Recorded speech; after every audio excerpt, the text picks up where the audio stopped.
Yo, what is good, YouTube, and welcome back to another JC2K video. In today's video, we're going to be ranking the top 10 best budget cards in the game on this list. When I say budget card, I mean Sapphire and below. There are some great and pretty cheap Ruby cards who are the rewards for completing each Series 1 team, but I decided not to include those cards. In general, the Ruby cards are a little more expensive and maybe a little less attainable, especially as a no money spent player right now. So for me personally, I think we're going to go Sapphire and under and just give y'all some of the guys that you can attain as starter cards for like 15,000 or less MT. Some of these guys are a lot less than that, like emeralds and stuff, and give y'all some really good options for you can run early in on your team to fill spots and help you compete as best as possible, especially if you're playing online. So before we hop into the video, if you haven't already, make sure you hit that subscribe button. Help me push towards the 13,000 subscriber mark on the channel. I upload every single day, and I would really appreciate it if y'all do subscribe. Without further ado, let's hop right into it. So number 10, going with Mr. Tony Kukoc, who is good. I wouldn't say he's insane, but he's a good, solid card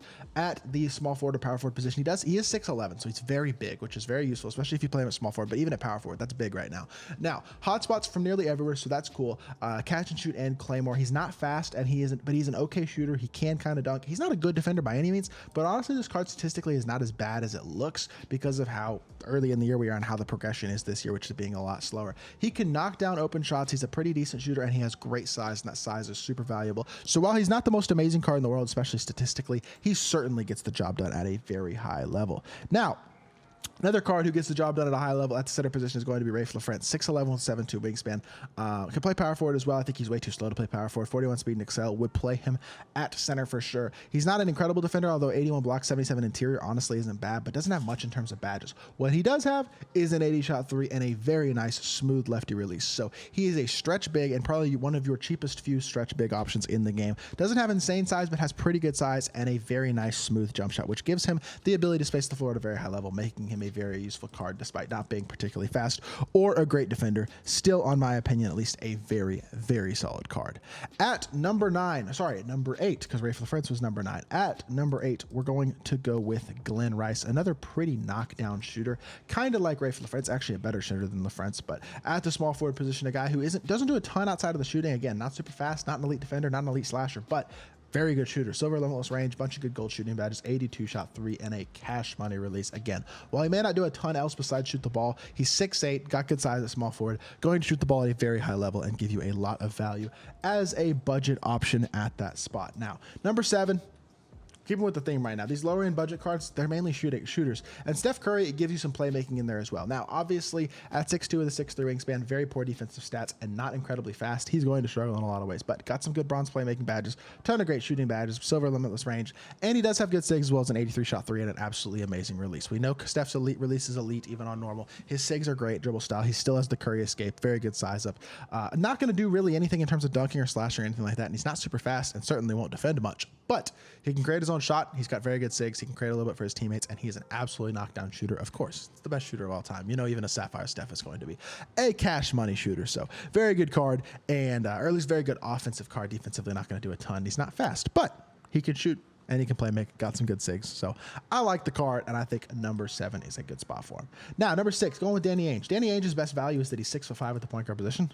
That's honestly the most valuable part about him. The second most valuable part about him is the fact that he's got an 82 shot 3, a bunch of good shooting badges, even though he doesn't have limitless range, and a very nice release. Now, admittedly, 68 speed at PG. That's slow, but 6'5" with 6'7" wingspan is huge right now, and he does not feel that slow on the court. Now, will not give you anything in terms of dunking, and he's not going to be a great defender, but he will be a little better defender than you think simply because of the fact that he is so big, and yes, his release is really good as well. So he gives you shooting and size, which I think is a little bit more valuable than just shooting, although Kukoc doesn't quite give you the shooting. He gives you a lot more size, but gives you okay but not insane shooting. So a lot of shooting in this bottom 5. Danny Ainge gives you some size as well at the PG position, which makes him a little valuable. Honestly, a card that I actually got cooked a little bit by yesterday too. He gets the job done better than you'd think, so gonna put him at number 6. Number 5, Anthony Davis. Good, nice.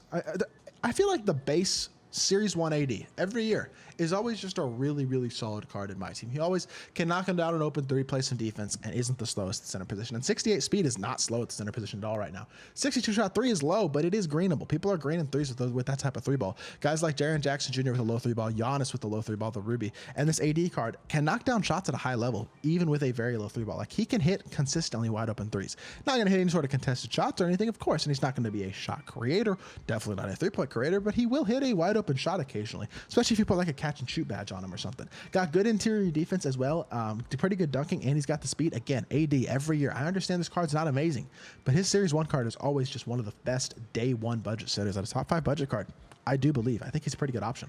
Al Harrington going to come in at number 4. This is probably the most overlooked card on this list. Nobody is talking about this Al Harrington card, and honestly, I don't get why. 6'9" with a 7-foot wingspan, 69 speed. That's the same speed as AD. Not bad. Faster than that Danny Ainge card at 6'9".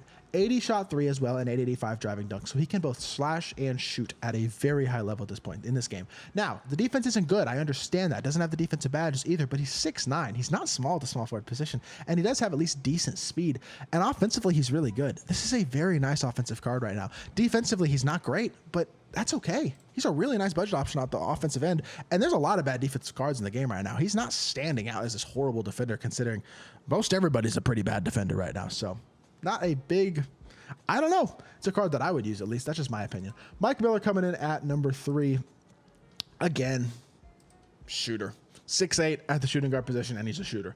I don't care that he can't dunk. I don't care that he's slow, and I don't care that he plays no defense. It doesn't matter to me. The man is a shooter, and he's 6'8" at the shooting guard position. Very similar to this Danny Ainge card. Is big and can shoot, but he can really shoot. Like, he will light you up. This card gave one of my friends, Jacob, like 28 points or something like that in Unlimited a couple days ago or yesterday. Very, very good card with a money release. Not going to do much in terms of movement because he's 58 speed, but who cares? He's incredibly good shooter, and he's 6'8" at the shooting guard position on day one.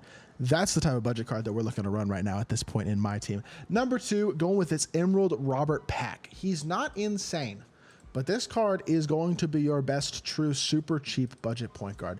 At 79 speed in Excel, 78 shot 3, 80 driving dunk, and 74 lateral quickness, 74 perimeter, 72 steal. This is as good as you're going to get on the all-around point guard level right now for a super cheap option. 6'2" with a 6'5" wingspan. Does have gold limitless takeoff and posterizer, which is really good. Although limitless takeoff isn't in the game right now. I don't know what gold badge he has, but he's got some good gold slashing badges and some playmaking badges.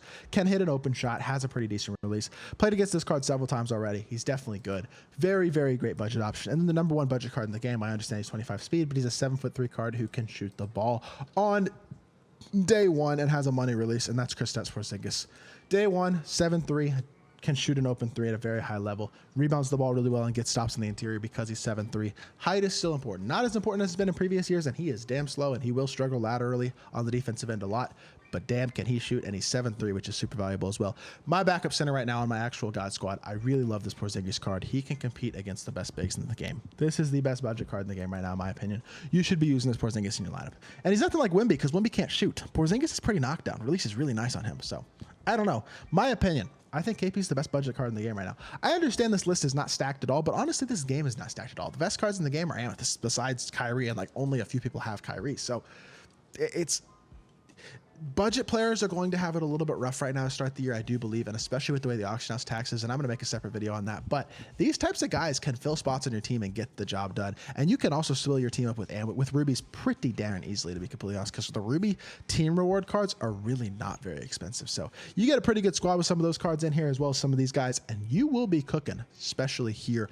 early on the first week of NBA 2K24 MyTEAM. So that is going to do it for this video. I hope y'all did enjoy. If you did, make sure you hit that like button, leave a comment, and subscribe. I'll be back with more 2K content very, very soon, and I appreciate y'all.